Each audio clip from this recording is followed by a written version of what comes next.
just want to go ahead and say thank you, Lionsgate, for actually inviting me to this very early screening of this movie, which comes out in like 5 weeks from now. So I just want to go ahead and get that out there. Thank you for actually inviting me, sending me passes. I very much enjoyed that. So thank you, Lionsgate, if you are watching this video. I Still Believe. This new Christian movie comes out in March 13th, I think, and basically it's from the directors of I Can Only Imagine, a movie that I watched years ago and reviewed and actually really liked. I actually like that movie a lot. Ever since that movie came out, I actually listened to the song, I actually enjoyed the song, I like the meaning of it, I like the story of it. I just liked the movie and it touched me really well, and I'll never forget watching that movie. I literally watched it, and when the song started singing at the very end, everyone in the theater, except for me, stood up and started singing in their church, like, nice clothing and everything. I'm just over here with, like, joggers on with my sweatshirt, like, okay. But this time, that didn't happen. But it was a packed theater tonight in this early screening of I Still Believe, which the story is based on this guy who is becoming a church singer. He'd be singing Christian songs. He's becoming a singer. He wants to make it big, and then he meets the love of his life, and then challenges pursue, and then our story is a love story with very sad stuff. I don't want to get too deep into it because in case you don't know the story of what this man went through, what happened to him. What was his name? I forget his name. His name like Jeremy or something like that. I forget his name. But basically, this movie, I will say this. It's not as good as I Can Only Imagine, which is it's from the same directors. Now, this movie, I would say, it's a good movie. It's just very cliche romance story, but it's also based on true story. So really, I can't really say that because it's based on true story, and it makes it more impactful. So I'll start with the positives. First thing first, the chemistry between the two actors were great. The main guy who played the main guy in this movie, I don't actually know his name or anything, he was really good. I liked him. He did a really good job. I thought Britt Robinson, who played the girlfriend in this movie, she was really good. She was so likable and very pretty, but their chemistry is what really like holds this movie. If the chemistry doesn't work, the movie falls apart.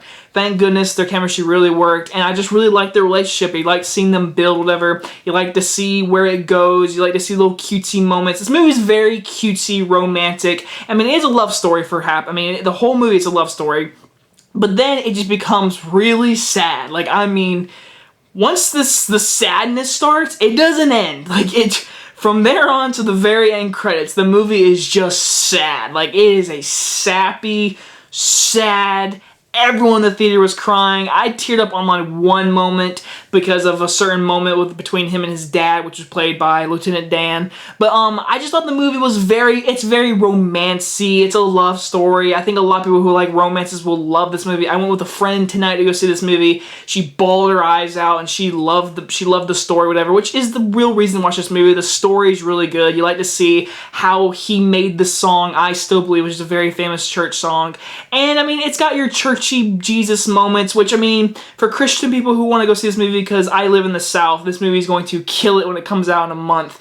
People are going to enjoy this movie more than I did, but I did like the movie. I just didn't think it was good as I Can Only Imagine. I thought my biggest issue besides like just being very romancy, cliche moments, I would say sometimes the dialogue, just like I Can Only Imagine, had some really bad dialogue moments. There was moments the characters had to say stuff for the audience, basically. They say like non-normal things for the audience to know what's going on. Like there's a very moment in the beginning when the dad's like, let's get you to college. Like, I don't know, it just seemed very cheesy dialogue, and there's some moments. And also, I have to say this, sometimes this camera quality looked like poop. Like, I can't lie. There was many moments of like the concert scenes where like the crowd looked fuzzy and everything. And I know this is an early screening because there was actually moments in the movie where he's singing and there's a crowd and then there's no crowd. Like, when you're watching the movie, there's no crowd. And at the very bottom, the text says, add VFX.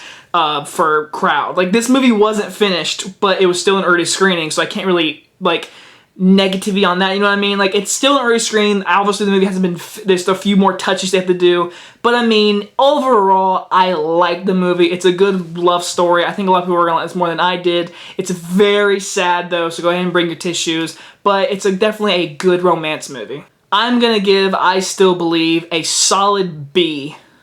Once again, I just want to go ahead and thank you, Lionsgate, for inviting me to this early screening. It was a blast to see this whole crowd and get very choked up and everything. I was like, oh, that's really sweet or whatever. But, I mean, it's a good love story. I definitely recommend it if you have boyfriends or girlfriends, because I don't have one. I'm a single Pringle. Thank you, life. Anyway, guys, enjoy this early review, and I'll see you guys next time. Bye-bye, guys.